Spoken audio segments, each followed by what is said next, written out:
Mais avant cela, l'élection qui suscite l'intérêt du monde entier. On vote au Venezuela dimanche où le bouillonnant président Hugo Chavez, 58 ans, défenseur d'une révolution socialiste, brigue un nouveau mandat après 14 ans au pouvoir. On le voit ici en campagne. Et pour la première fois, il est bousculé dans les sondages par un jeune gouverneur de 40 ans, Enrique Capriles. Mais si ce scrutin passionne, c'est parce que le Venezuela incarne pour la gauche radicale européenne et mondiale l'alternative au capitalisme. Alors quelle est vraiment la nature du régime? Chavez, qui invoque Dieu et Marx, est-il un despote ou un visionnaire? Quelques points de repère d'abord. Le pays, grand comme une fois et demie la France, est peuplé de 28 millions d'habitants. Il vit en grande partie grâce à ses gisements de pétrole. Bernard Lebrun. Sur quoi repose le système Chavez? 5e pays producteur de pétrole au monde, le Venezuela tire toute sa richesse de l'or noir, devenu le nerf de la guerre de la politique sociale du président. Exemple, voici l'unique train du pays, un train de banlieue qui transporte les habitants des barrios, les bidonvilles, au cœur de la capitale. Mais cette politique a un prix et un revers. Le secteur pétrolier nationalisé embauche à tour de bras et épuise les recettes. Idem pour les fonctionnaires. Le clientélisme politique se paye en embauche.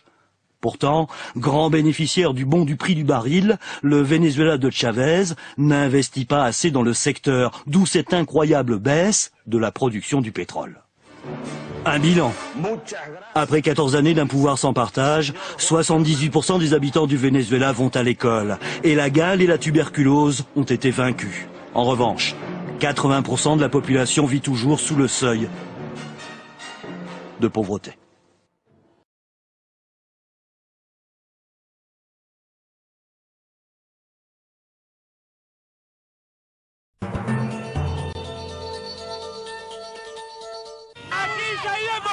Ici, nous avons une vraie démocratie et nous avons gagné dans la légalité.